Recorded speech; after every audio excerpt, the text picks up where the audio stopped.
Bismillahirrahmanirrahim. Assalamualaikum warahmatullahi wabarakatuh.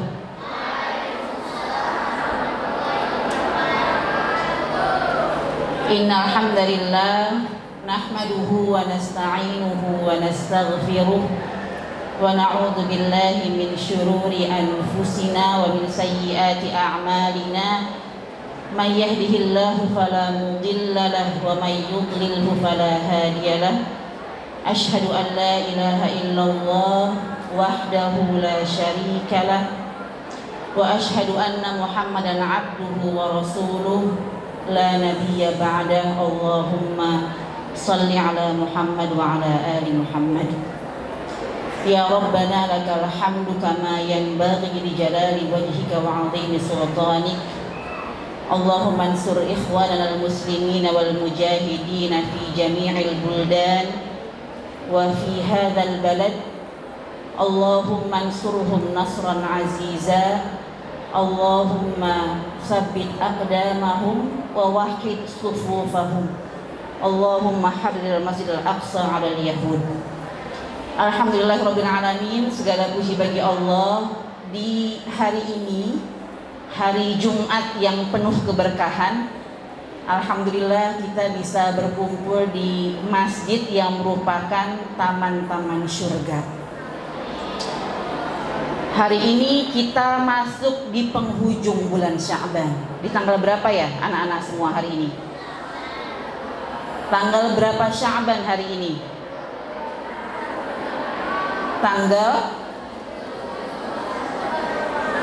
ya, kita 3 hari atau 4 hari lagi menjelang Ramadan. Semoga Allah menakdirkan kita semua yang hadir di sini sampai bulan Ramadan. Banyak ulama menyampaikan bahwa Ramadan itu syahrullah, satu-satunya bulan yang namanya langsung dinisbahkan dengan nama Allah. Tidak ada bulan manapun di bulan Hijriyah, dari Muharram sampai Zulhijjah, yang punya nama langsung dinisbahkan dengan Allah. Hanya satu yang ada, bulan Ramadan. Kata ulama, Ramadan itu huwa syahrullah. Ramadan itu bulannya Allah. Kenapa dikatakan Ramadan bulannya Allah? Karena di bulan Ramadan Allah menurunkan keberkahan yang tidak Allah berikan di bulan-bulan lainnya. Allah turunkan ampunan tanpa batas. Allah berikan kenikmatan. Allah berikan semangat kita berlomba.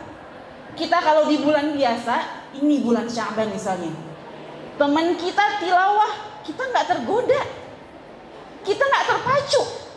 Tapi di bulan Ramadan kalau dia tilawah, kita jadi tersibukkan.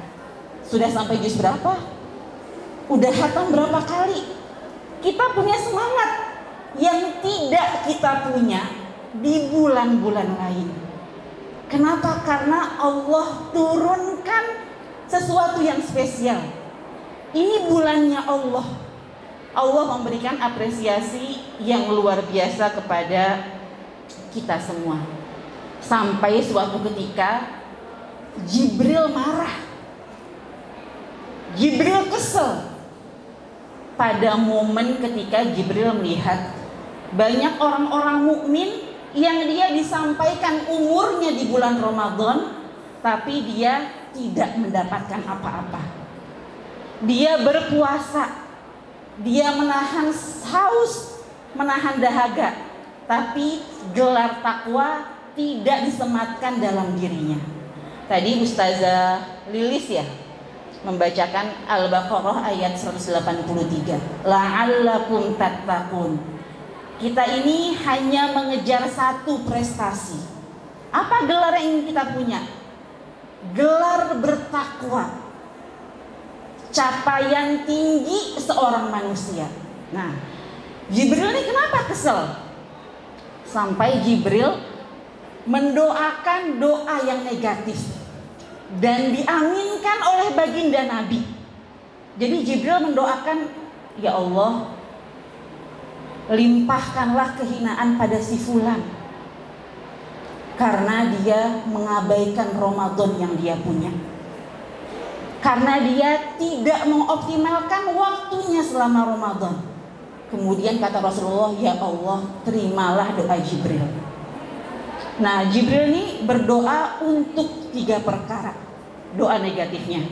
Pertama, doa untuk orang yang dia tiba usianya di bulan Ramadan, dia berjumpa dengan Ramadan, kemudian dia tidak melakukan ibadah yang maksimal. Dia hanya mendapatkan haus dan lapar saja. Itu yang pertama. Kemudian yang kedua, Jibril mendoakan hal yang negatif kepada orang yang orang tuanya masih ada, umi abinya masih ada, atau salah satunya masih ada, tapi dia tidak menunaikan birrul walidain secara optimal. Dia berbakti setengah-setengah. Dia kadang durhaka, kadang bakti. Dia kadang lupa, kadang ingat orang tuanya. Maka Jibril mendoakan kecelakaan untuk orang yang kedua. Na'udzubillah. Dan untuk yang ketiga, Jibril mendoakan kehinaan untuk orang yang ketika disebut nama Rasulullah, nama baginda Nabi, tapi dia acuh, dia tidak bersolawat, dia tidak menyampaikan salamnya untuk Rasulullah. Maka untuk 3 orang ini Jibril mendoakan kehinaan, dan itu pun Rasulullah aminkan. Jadi sungguh sangat merugi kalau kita yang tinggal 3 hari lagi menjumpai Ramadan, tapi kita tidak punya bekal yang cukup. Karena Ramadan ini bulan kenikmatan, banyak kelezatan yang Allah hidangkan di bulan Ramadan. Dan kita nggak pernah tahu, hari ini saya duduk depan Antuna, saya nggak tahu 2 jam lagi saya masih ada atau tidak. Besok pagi apakah saya masih hidup, saya nggak tahu. Lusa saya nggak tahu. Tidak ada yang pernah menjamin umurnya sampai pada bulan Ramadan. Makanya wajar ya ketika Allah menyampaikan di surat apa nih? Kayaknya Al-Ankabut ya, mohon maaf nanti dikoreksi oleh para hafizah di sini. Allah menyampaikan, wa ma tadri nafsun madza taksibu ghada wa ma tadri nafsun bi ayyi ardin tamut. Tidak ada satu jiwa pun yang tahu dia akan hidup besok atau tidak, dia akan berbuat apa besok atau tidak. Dan tidak ada jiwa yang tahu di mana dia akan wafat, kapan akan wafat. Kita nggak pernah tahu apakah bulan ini Allah menyampaikan kita pada bulan Ramadan. Maka di penghujung bulan Sya'ban ini kita berharap semoga Allah memberikan usia yang panjang, usia yang berkah, hingga usia-usia kita ini berlalu dengan penuh kebermanfaatan. Nah, di para ustazat dan anak-anak semua, di surat Al-Baqarah ayat 183 Allah menyampaikan tentang perintah puasa. Anak-anak hafal semuanya ya. Ya ayyuhalladzina amanu kutiba alaikumus shiyam kama kutiba alal ladzina min qablikum la'allakum tattaqun. Lanjutan ayatnya apa? Ayyaman ma'dudat. Beberapa qurra ahli qiraatul Quran, beliau menganjurkan bacanya wasol, bacanya disambung, la'allakum tattaquna ayyaman ma'dudat. Kenapa harus wasol? Kenapa harus bersambung bacanya? Ternyata ada ibrah, ada poin yang perlu kita tadabburi. La'allakum tattaqun, agar kamu bertakwa, ayyaman ma'dudat, pada hari-hari tertentu. Kalau dibaca wasal bersambung, seolah-olah Allah ingin bilang, wahai orang-orang yang bertakwa, Ramadan itu singkat, Ramadan itu sebentar. Makanya lanjutan ayatnya ayyaman ma'dudat, paling hanya 29 hari atau 30 hari. Apakah kita nggak bisa di waktu yang singkat itu, yang cuma 29 hari, 30 hari, meluangkan semua potensi kita untuk memberikan yang terbaik? Makanya di zaman Rasulullah banyak orang-orang yang dia menabung sebanyak-banyaknya. Tabungannya kapan keluar? Tabungannya keluar ketika bulan Ramadan, untuk disedekahkan yang pertama, yang kedua untuk menafkahi keluarganya. Karena para sahabat kalau masuk bulan Ramadan dia nggak kerja. Biasanya para sahabat berniaga atau gembala domba, tapi di bulan Ramadan dia meninggalkan pekerjaannya. Demi apa? Demi optimal untuk ibadah. Dia nafkahi keluarganya dengan tabungan yang mereka punya.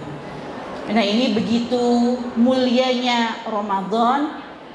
Jangan sampai kita hidup di Ramadan kali ini, mengisi Ramadan kali ini, tapi secara emosional saja.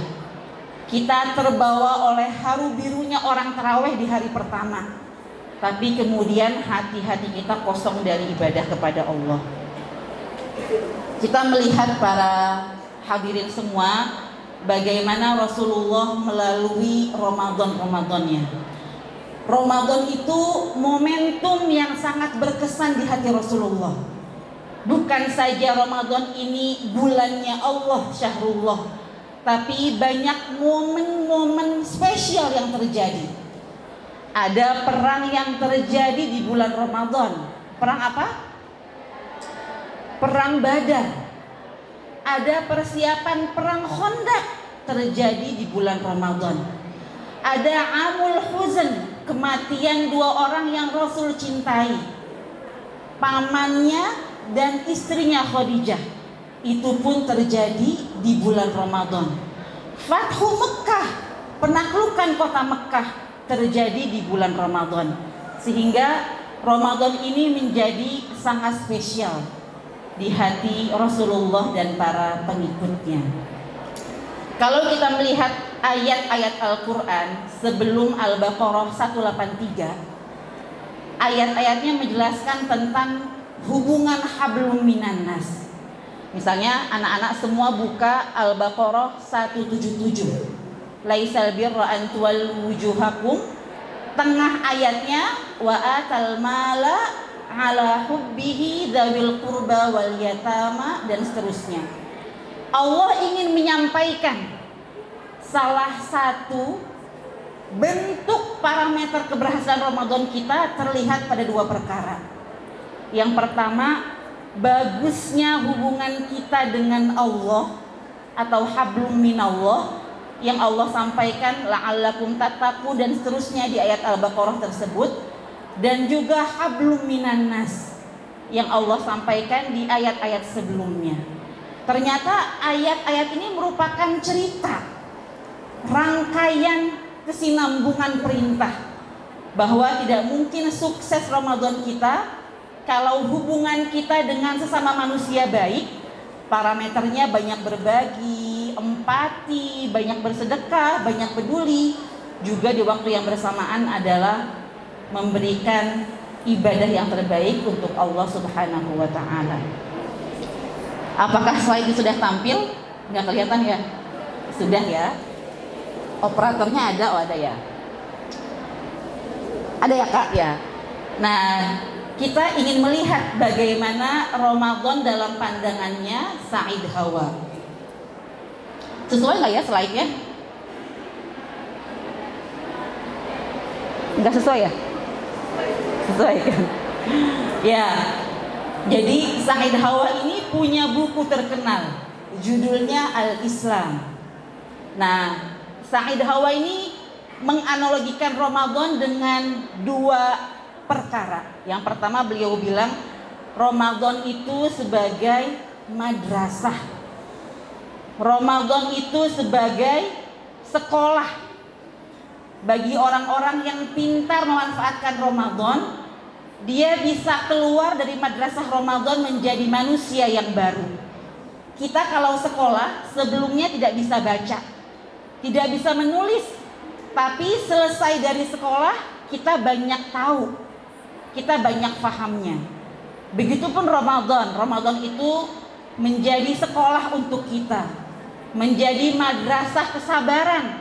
Bagaimana melatih sabar menahan hawa nafsu, bagaimana melatih sabar menahan emosi, bagaimana melatih ketangguhan untuk beribadah, bagaimana melatih kesiapan untuk sholat sepanjang malam.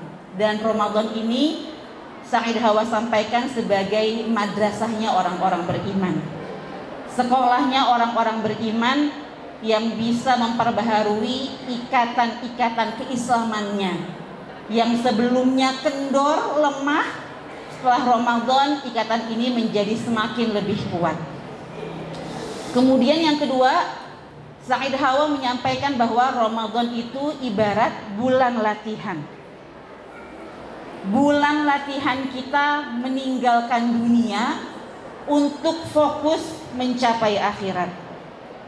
Bagaimana orang-orang mukmin ini melatih bukan hanya fisiknya, tapi juga ruh dan akalnya untuk bisa optimal dalam ibadah-ibadah Ramadan.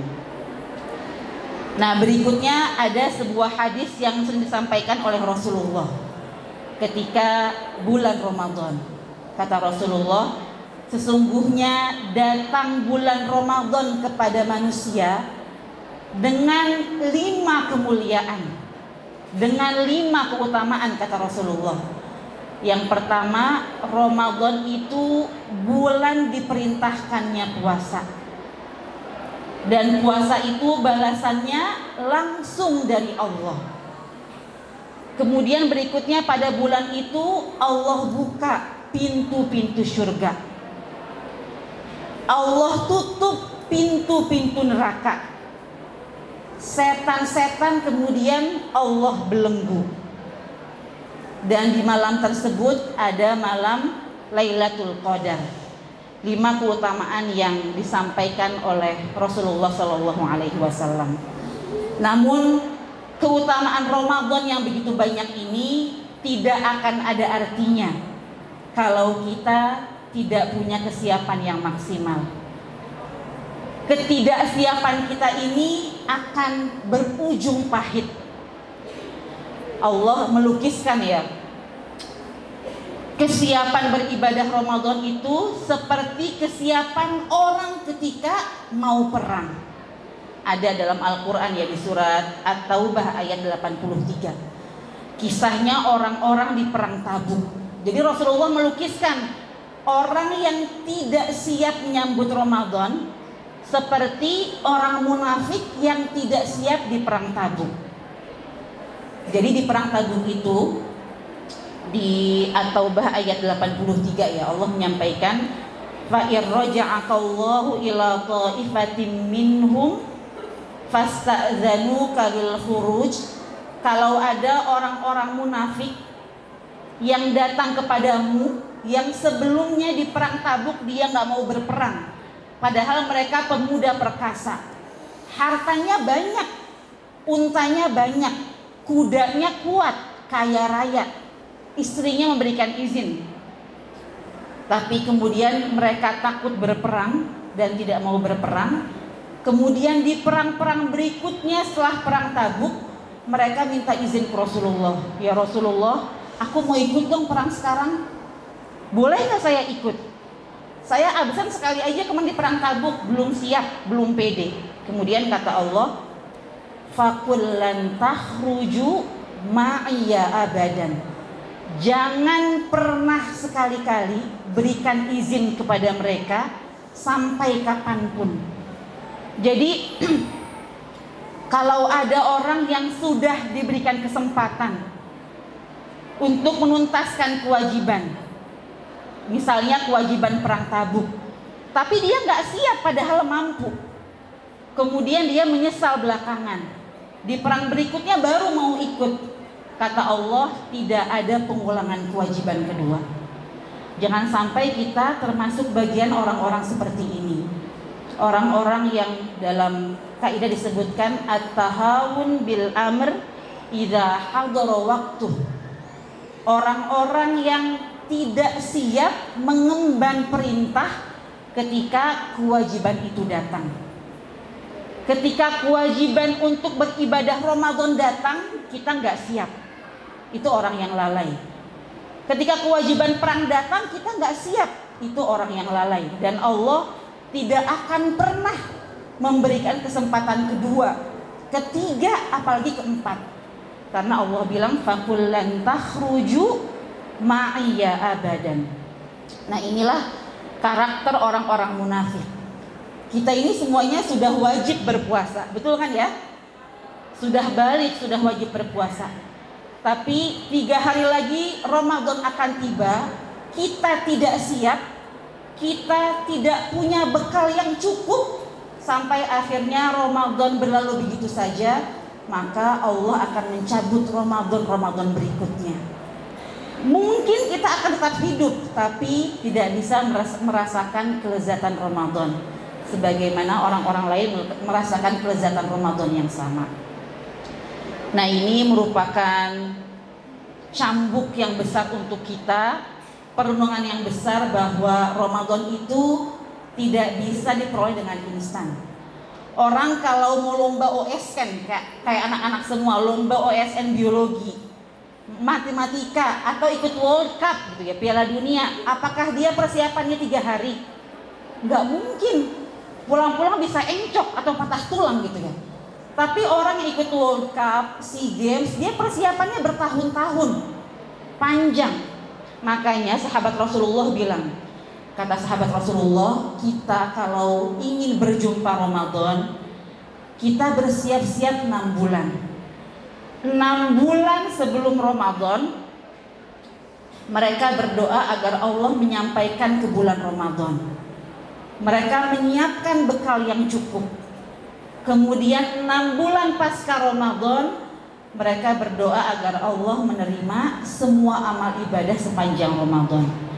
Ternyata sahabat yang hidup bersama Rasul, yang kata Rasulullah adalah sebaik-baik generasi adalah orang yang pernah bertemu dengan aku. Mereka begitu berbekal dengan sangat payah sampai 6 bulan. Maka apalah kita yang persiapannya mungkin hanya 3 hari ke depan atau 2 hari ke depan.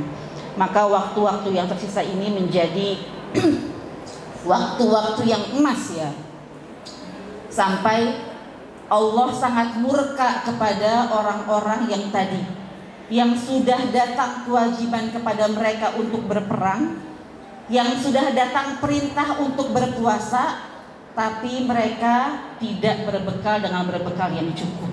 Allah sampaikan hukumannya, wa nuqallibu afidatahum wa absarahum.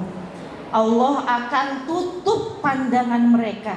Itu bukannya buta, bukan. Tapi orang ini tidak lagi bisa melihat mana yang baik, mana yang buruk. Wa absarahum, Allah tutup mata hati mereka. Hidayah Allah sulit sampai dalam relung hati mereka. Ini sebagai hukuman ya dari Allah kepada orang-orang yang tidak bersiap ketika perintah itu datang. Allah tutup matanya, Allah tutup hatinya, seolah-olah mereka tidak pernah merasakan indahnya keimanan. Kata Allah, wa nuqallibu afidatahum wa absarahum kama lam yu'minu bihi awwala marrah fanadharuhum fi tughyanihim ya'mahun. Allah tutup mata mereka, Allah tutup hati mereka, seolah-olah mereka tidak pernah merasakan indahnya keimanan, dan Allah biarkan mereka dalam keadaan yang hina. Salah satu nikmat yang paling besar adalah nikmat iman. Kalau Allah cabut iman dalam hati kita, maka itu sebuah malapetaka yang sangat besar. Nah, ini para hadirin semua, sahabat itu memberikan analogi. Ramadan itu seperti sebuah pohon. Di bulan Rajab tanaman itu harus disemai benihnya. Di bulan Sya'ban tanaman tersebut harus diairi, disiram. Kemudian di bulan Ramadan baru buahnya sudah ranum dan boleh dipetik. Begitulah Ramadan, kelezatannya, pahalanya, keindahannya tidak mungkin bisa kita rasakan instan. Karena dia ibarat pohon. Pohon itu tumbuhnya berapa lama? Dia butuh waktu, dia butuh proses. 1 bulan pertama kita semai, kita lempar bijinya. Di bulan Rajab kata Rasulullah. Di bulan Sya'ban batangnya sudah tumbuh, batangnya kokoh, dahannya bercabang, daunnya sudah banyak, tapi buahnya kecil. Di bulan Ramadan baru buahnya tumbuh subur, warnanya cantik, ranum merah, dan dia siap untuk dinikmati. Siapa yang menikmati buah-buah yang ranum ini di bulan Ramadan? Hanya orang-orang mukmin yang menanam, yang menyiram.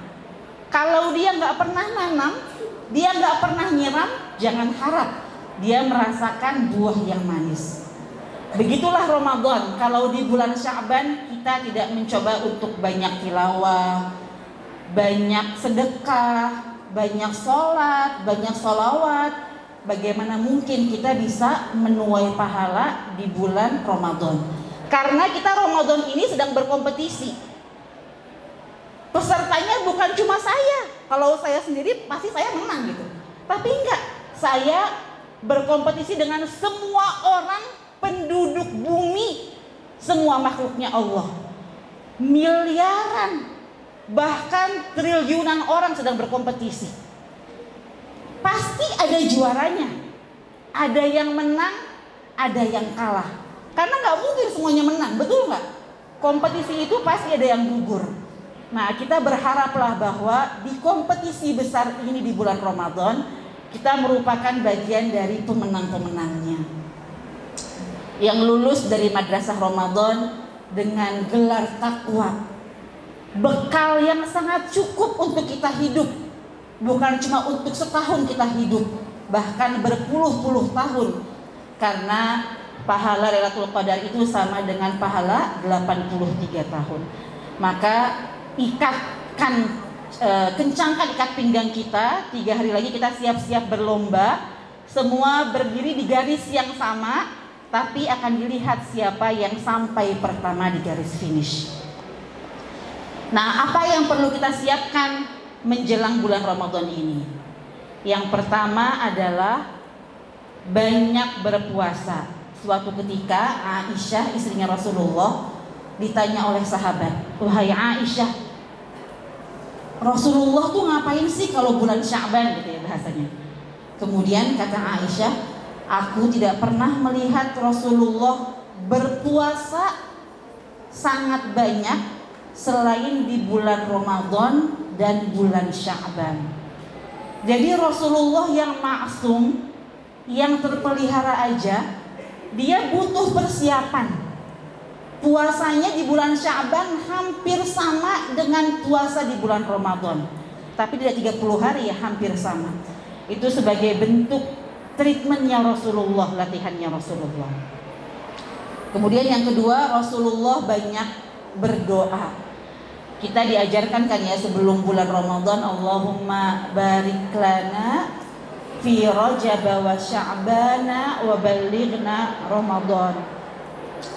Nah, ini ternyata doa ini dibaca oleh sahabat bukan cuma sejak bulan Rajab, tapi dibaca sejak 6 bulan sebelum Ramadan. Mereka berdoa agar Allah panjangkan umurnya sampai bulan Ramadan. Kemudian yang berikutnya banyak bertaubat. Karena dalam sebuah hadis Rasulullah menyampaikan kullu bani Adam khata'un. Setiap anak Adam itu pasti berdosa. Pasti banyak berbuat kesalahan. Wa khairul khata'in at-tawwabun. Dan sebaik-baik orang yang berdosa itu orang yang sadar ketika dia berdosa dan langsung bertaubat. Nah, taubat yang dibutuhkan itu bukan seperti taubat yang kita lihat di pasaran. Taubatnya hanya sampai lidah saja. Lidahnya mengucap istighfar, tapi fisiknya tidak bertaubat. Hari ini dia bertaubat, tapi besok dia lupa. Bulan Ramadan dia bertaubat, tapi bulan-bulan berikutnya dia lupa. Nah, kita berharap semoga taubatnya kita itu taubat yang langgeng, taubat yang istiqomah. Nah, kita melihat bagaimana keakraban para ulama dengan Al-Quran di bulan Ramadan. Salah satu ibadah yang paling sering diagungkan dan paling banyak pahalanya adalah tilawatul Quran. Sampai kata ulama, pahala tilawah itu dilipat gandakan sampai 700 kali ketika bulan Ramadan. Kita pertama melihat profilnya Rasulullah. Bagaimana Rasulullah berinteraksi dengan Al-Quran ketika Ramadan. Rasulullah itu khusus di bulan Ramadan, beliau biasa talaki dengan Jibril. Rasulullah baca Quran, Jibril nyimak. Dan sebaliknya, Jibril baca, Rasulullah menyimak. Dan itu selalu dihatamkan 1 kali selama Ramadan, talakinya Rasulullah dengan Jibril. Kecuali menjelang wafat Rasulullah. Ketika menjelang wafat, Rasulullah menghatamkan 2 kali dalam sebulan Ramadan talaki Al-Qur'annya dengan Jibril. Kemudian Rasulullah ketika bulan Ramadan beliau iktikaf hanya di 10 hari terakhir, Ashrul Awakhir. Tapi menjelang wafatnya beliau melipat gandakan iktikafnya itu 20 hari dalam 1 bulan Ramadan. Itulah persiapan Rasulullah. Rasulullah yang dijamin surga, ketika beliau tahu beliau mau wafat, beliau lipat gandakan amalnya. Yang sebelumnya hanya 1 kali khatam disimak Jibril, menjelang wafat menjadi 2 kali lipat.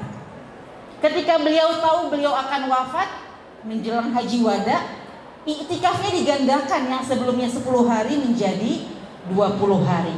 Ini Rasulullah yang maksum saja bekalnya luar biasa. Kemudian yang kedua, kita melihat ada Al-Aswad bin Yazid, salah satu tabi'in yang hidup tahun 70-an Hijriah ya. Nah, Al-Aswad ini biasa menghatamkan Al-Quran 2 kali sehari. Jadi berapa kali hatam kalau sebulan? 15 kali hatam. Dan waktu tidurnya Aswad ini hanya dari maghrib sampai isya. Karena dia punya misi besar, hatam harus 2 hari sekali, maka istirahatnya hanya 1 jam dari maghrib sampai isya. Kemudian yang berikutnya kita lihat Qatadah, salah satu tabi'in yang namanya banyak disebut di hadis, bahkan di sejarah. Nah, Qatadah ini merupakan muridnya Anas bin Malik. Sampai Imam Ahmad bin Hambal, salah satu imam madhab, sangat mengapresiasi Qatadah. Beliau bilang tidak ada mufassir yang punya keilmuan yang besar seperti ilmunya Qatadah. Kenapa? Karena Qatadah mampu mengkomparasikan ilmu tafsir secara proporsional. Itu pujiannya Imam Ahmad bin Hambal kepada Qatadah. Bahkan Sufyan Ats-Tsauri sampai bilang, saya tidak pernah menemui tabi'in lain yang keilmuannya sejenius ilmunya Qatadah. Dan bagaimana Qatadah menghatamkan Al-Quran? Nah, Qatadah ini dia menghatamkan Al-Quran 3 hari sekali. Berikutnya kita lihat ada Imam Syafi'i, imam yang mazhabnya hampir dipegang oleh seluruh masyarakat Indonesia. Imam yang hafal Al-Quran sejak usia 7 tahun. Imam yang hafal kitab Al-Muwatta, kitab Imam Malik, hanya dalam waktu 9 hari. Imam yang lahir di Gaza dan yatim sejak usia 2 tahun. Bagaimana Imam Syafi'i menghatamkan Al-Quran di bulan Ramadan?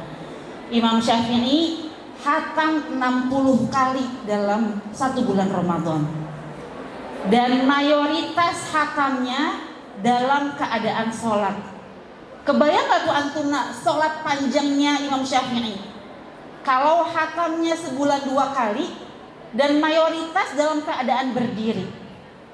Jadi berdirinya sama panjang dengan tilawatul Qur'annya.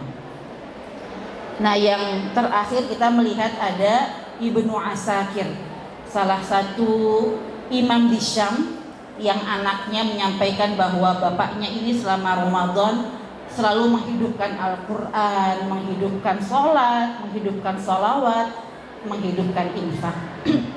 Nah, kita sebagai ahlul Quran ingin merefleksikan sejauh mana kemampuan kita untuk menghatamkan Al-Quran dalam 1 bulan. Ada sebuah hadis ya, kata Rasulullah kurang lebih begini. Ada seorang sahabat yang bertanya, "Ya Rasulullah, fikam aqra'ul Quran?" Qala fi syahrin. Ada sahabat yang nanya, "Wahai Rasulullah, berapa lama aku harus menghatamkan Al-Quran?" Kata Rasulullah, 1 bulan sekali.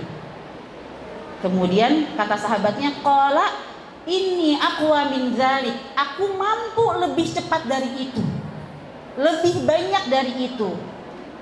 Wa tanaqasahu hatta qala, sampai Rasulullah bilang, "Iqra'hu fi sab'." Hatamkan Al-Quran 7 hari sekali, sepekan sekali. Kemudian kata sahabat, qala inni aqwa min zalik. Aku mampu lebih dari itu ya Rasulullah. Kata Rasulullah, la yafqahu man qara'ahu fi aqalla min salasin. Tidak akan faham orang yang menghatamkan Al-Quran lebih banyak dari 3 kali dalam 1 bulan. Nah, di hadis ini kita paham bahwa Rasulullah memberikan kategori sesuai dengan kemampuan manusia. Yang paling rendah hatam Qur'annya sebulan sekali, di atasnya seminggu sekali, dan di atasnya adalah 3 hari sekali. Kita melihat bagaimana ta'amul Imam Syafi'i. Beliau tuh hatamnya melebihi ini, 60 kali dalam 1 bulan. Apakah ini melanggar sunnah? Melanggar nggak kira-kira? Enggak, karena hadis ini bukan meniadakan pahala banyaknya hatam Al-Quran, bukan. Tapi hadis ini meniadakan fahamnya kita terhadap ayat yang kita baca. Jadi kalau kita hatam sebulan ke Imam Syafi'i 60 kali, apakah waktu kita baca kita faham ayat yang kita baca? Susah, karena bacanya lebih cepat dari kereta wush gitu kan ya, cepat banget gitu. Tapi ini nggak berlaku buat para ulama, karena para ulama dia faham Al-Quran, faham isinya. Kalau kita ini bahasa Arab bukan bahasa kita, bukan mother tongue kita, bukan bahasa ibu. Jadi kalau kita ingin faham Al-Quran, kita bacanya harus pelan, ya kan ya, harus tartil. Kalau kita baca wa nuqallibu afidatahum wa absarahum kama lam yu'minu bihi, ini maksudnya apaan sih? Karena cepat bacanya. Tapi kalau tartil, kita bisa meresapi, merenungi, mentadabburi ayatnya. Ini berbeda dengan para ulama. Mereka memang ahli ilmu, ahli tafsir. Pun mereka ketika menghatamkan Quran dalam jumlah yang banyak, itu mereka setelah paham isinya. Jadi hadis ini bukan mengharamkan hatam yang banyak, tapi menjelaskan bahwa hatam yang banyak itu kadang melupakan kita dalam proses tadabbur Al-Quran. Nah, berikutnya kita akan melihat bagaimana keutamaan bulan Ramadan. Bulan yang kita nantikan sepanjang hidup. Bulan yang Allah berikan banyak kenikmatan ya. Dalam sebuah hadis, awaluhu rahmah.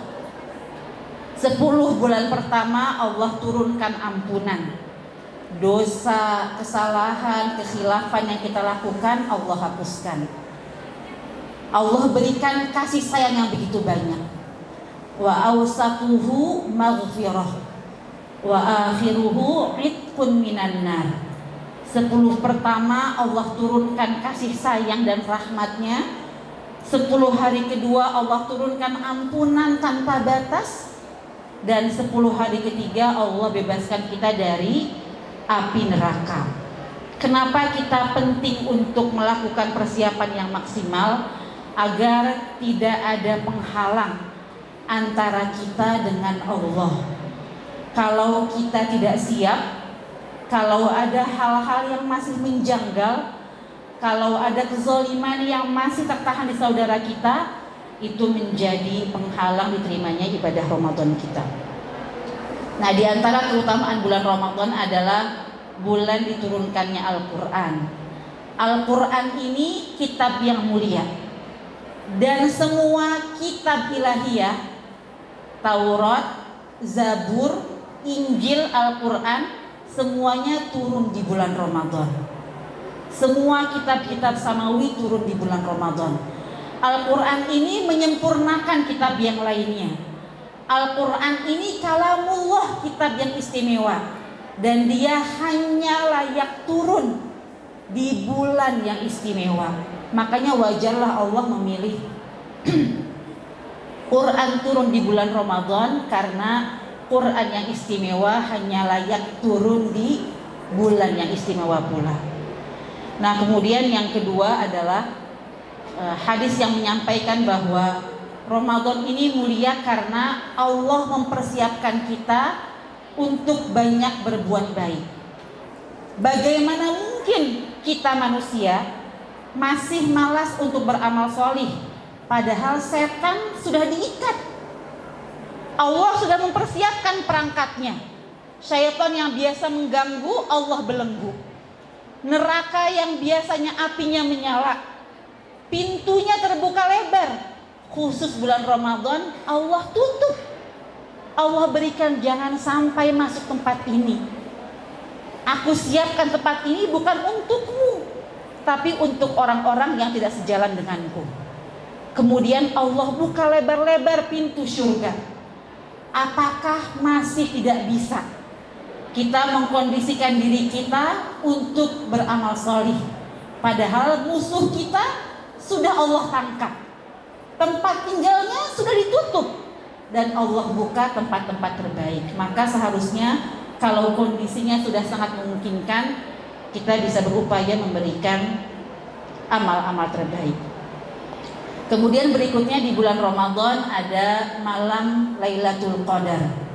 Malam yang kata Rasulullah adanya hanya di malam ganjil. Malam 21, 23, 25, 27, 29. Malam Lailatul Qadar yang bisa kita lihat tandanya sebagai manusia biasa. Apa tandanya? Setelah malam itu turun, kata Rasulullah, esok paginya hawanya teduh, tidak panas, tidak terlalu terang, tidak hujan deras.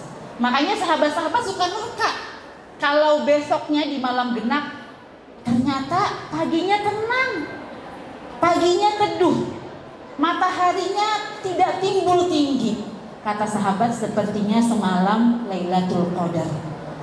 Nah, ini kita bisa melihat tanda-tandanya. Malam yang Ketika kita beribadah sekali, maka Allah lipat gandakan pahalanya seperti ibadah selama 83 tahun.